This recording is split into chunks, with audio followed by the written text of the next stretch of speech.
இந்த மாதிரி போலிக்கு நடுவில் கொஞ்சம் கனமாகவும் ஓரத்தில் கொஞ்சம் மெல்லிசாக அப்படி நல்லா தட்டி வச்சுக்கோங்க. எங்கள் வீட்டில் வாழை இலை நிறைய இருந்ததுனால நான் ஒரு 5-6 செஞ்சு வச்சுக்கிட்டேன்.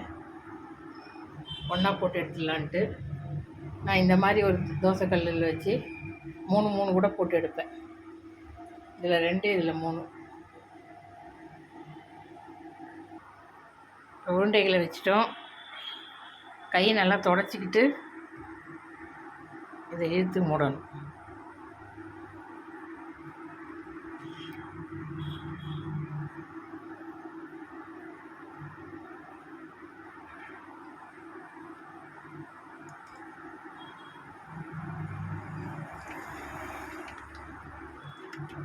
மூடிட்டு இப்படி தட்டி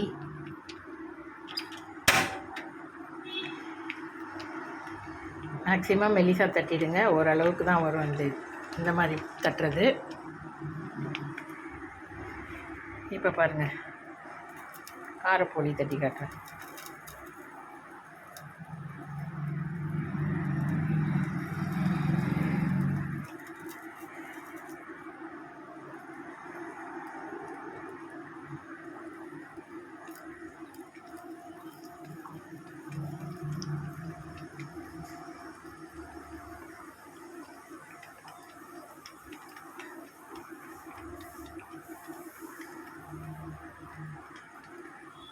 அவ்வளோதான்.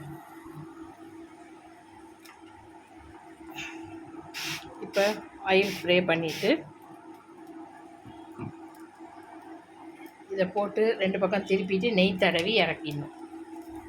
நெய் தடவி இறக்கணும்.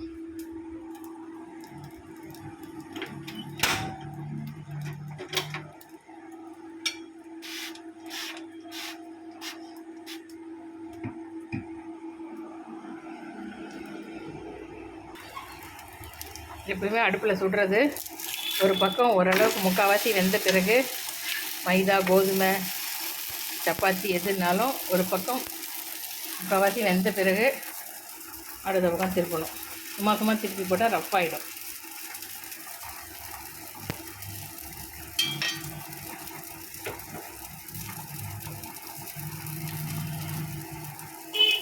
இப்போ நெய் ஊற்றிடும். திருப்பி போட்டு அந்த பக்கமாக நெய் ஊற்றுறோம். ஸ்வீட் போலி, காரப்பொடி ரெடி. மறக்காமல் சேனலை சப்ஸ்கிரைப் பண்ணிவிடுங்க. வணக்கம்.